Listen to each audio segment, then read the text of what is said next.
Surge nueva información en la investigación de la explosión de un automóvil Tesla Cybertruck enfrente, justamente allí, en las puertas de un Trump Tower en Las Vegas, Nevada. Tenemos la información de parte del FBI, del sheriff, además también de otras instituciones que están investigando este suceso. No es un hecho terrorista, pero sí tenemos más detalles y pudiera tener alguna relación que sigue investigando las autoridades con el suceso en New Orleans. ¿Qué tal? Les saluda Rafael Bello. Gracias por unirte a este canal. Te invito a que me sigas en las redes sociales como RafaelBelloTV y además, por favor, dale me gusta al video, suscríbete al canal y compártelo con los demás. Pero vamos a escuchar de parte de las autoridades lo que ha ido surgiendo en esta investigación.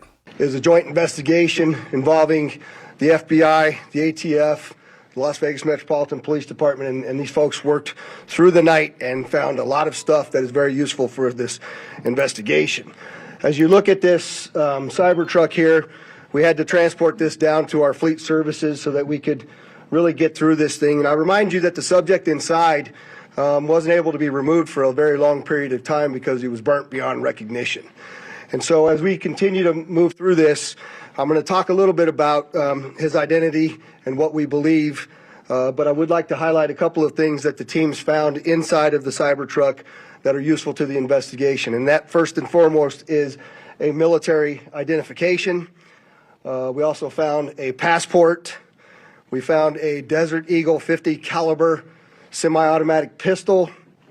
And if you'll notice on a lot of these guns that we're going to talk about here, they're almost just burnt beyond recognition as well.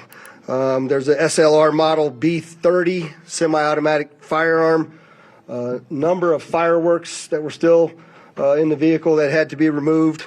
Notably, we found an iPhone and a smartwatch, and then several credit cards were also in the name of our subject. Our subject is 37-year-old Matthew Livelsberger. He's of Colorado Springs, Colorado, born July 22nd of 1987. Now, as you'll see here on a picture of his driver's license, let's see, the question really still remains for me, and I know that there's a lot of you folks in the media that are identifying this person as the person in our vehicle. As I mentioned to you already, his body is burnt beyond recognition, and I do still not have confirmation 100% that that is the individual that was inside of our vehicle. And so as I'm calling it now, the subject or person of interest, I will not come back until I have the confirmation through DNA or medical records that this is indeed, in fact, the subject inside of the vehicle. Que todavía está en investigación esto, la prueba de ADN dura tiempo, pero obviamente las identificaciones luce que es Matthew Livelsberger.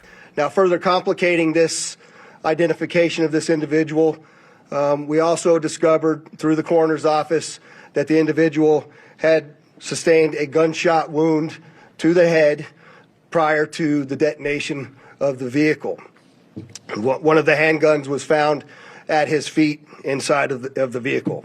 En otras palabras, pues ya hay un aparente suicidio. Obviously, in how we're trying to identify him, and I'm feeling comfortable to give you this information, is a tremendous amount of substantial evidence to include he rented the Turo vehicle. There are two tattoos, one of which was on the stomach and one of which is on the arm, that we can see bits and pieces of it as in comparison to what it is that we now know he had on his body, that has given us a lot of confidence that this is, in fact, the same person. Claro. As well as the clearly obvious, which is the credit cards, the military identification, the passport. And then furthermore, as you'll see here in just a very short period of time, we tracked his movements from Colorado to Las Vegas, and in a number of the photographs that we were able to determine, he was the individual that was driving the vehicle. And also, I'd like to iterate this point to you. We still have only ever seen him in this vehicle, and we're not aware of any other subjects involved in this particular case. Now, I would like to acknowledge a couple of things because I know what's going on in the social media world, and there are a number of things in this case that are similar to the attack in New Orleans. We do know that our subject here served in the military. In fact, he is a current member of the military. Both of the subjects served at Fort Bragg, North Carolina. What we do know about that is It's a very large military base, and we have no record that they served in the same unit or even at the same years at Fort Bragg, something that continues to remain under investigation. I also know that they both served in Afghanistan in 2009. We don't have any evidence that they were in the same province in Afghanistan, the same location, or the same unit. Again, something else that remains under investigation. And we also know, of course, that they both used the rental company Turo to rent their vehicles. Obviamente. As far as his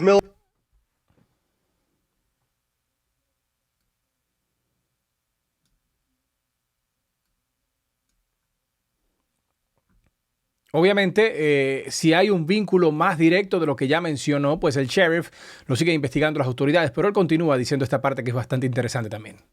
As far as his military background, it's been confirmed by DOD that he was indeed in the United States Army. He was also a Green Beret operations sergeant who spent most of his time at Fort Carson, Colorado, and in Germany. He was on approved leave from Germany, where he was serving with the 10th Special Forces Group. He was also previously in the National Guard and the Army Reserve. I'd like to point out to you that through exceptional joint investigative effort, we've gotten to a place where we believe we can show you his route to Las Vegas from Colorado, and Carlos will put up the map there for you. And we know that he rented the Cybertruck in Denver on December 28th. We tracked his movements through the Tesla charging stations to Monument, Colorado on December 30th. On the 31st of December, the truck was charged in Trinidad, Colorado, Las Vegas, New Mexico, and Albuquerque and Gallup, New Mexico. On January 1st, the truck was charged in Holbrook, Flagstaff, and Kingman, Arizona.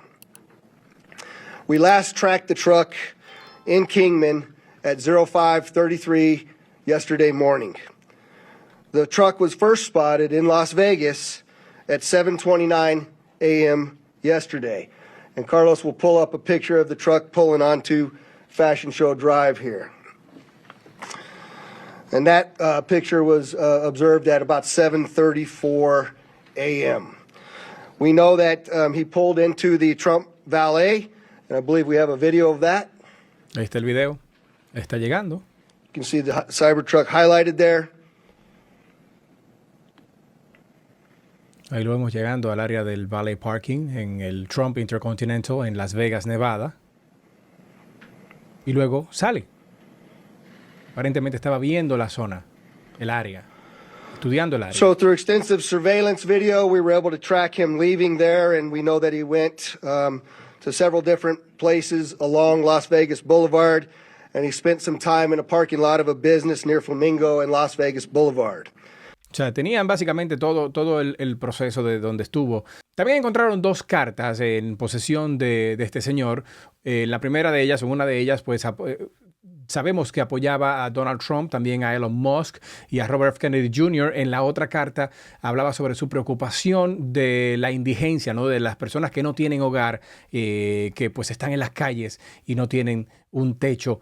Obviamente los militares sufren mucho esto, los veteranos sufren mucho esto porque no tienen recursos, a veces no tienen ni siquiera seguro de salud o seguro o ni siquiera alimentación, ni un hogar tienen muchos militares veteranos que se encuentran en las calles. Pero también continúan diciendo en esta rueda de prensa parte de la investigación que están haciendo las autoridades.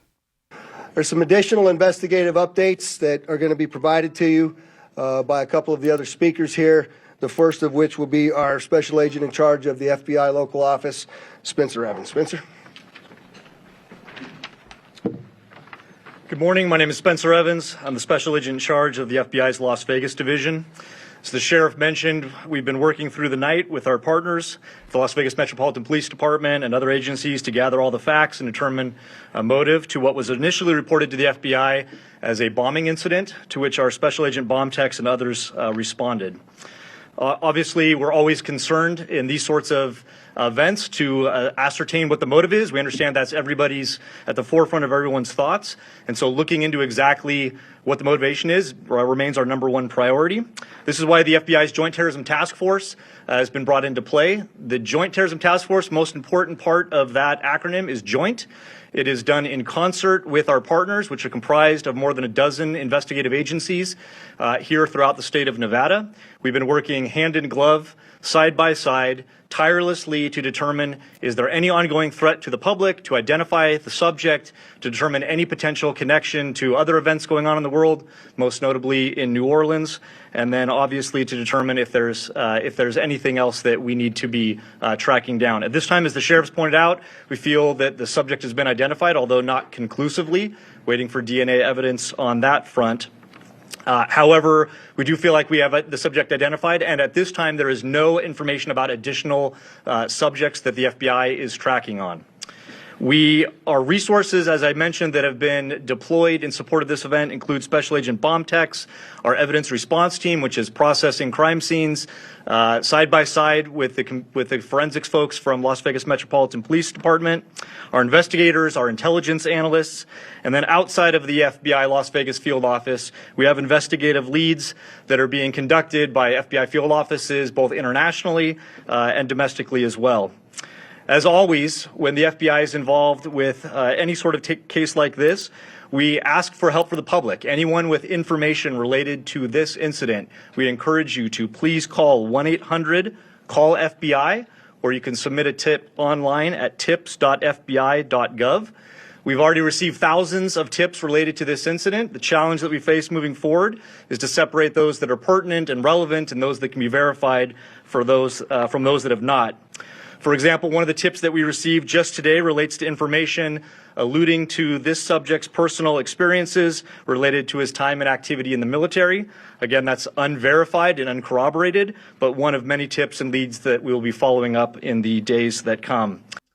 Seguirán actualizando en los próximos días. Reiteramos, pues nosotros también estaremos pendientes de los nuevos detalles que sigan surgiendo en esta investigación. Mientras tanto, todavía no han podido conectar, aunque sí hay muchas cosas que parecen conectar los dos casos, tanto el de Las Vegas, Nevada, de este que estamos viendo, y el de New Orleans, el ex militar que duró 10 años en el Army y pues arrolló a decenas de personas, dejando un saldo de 15 muertos.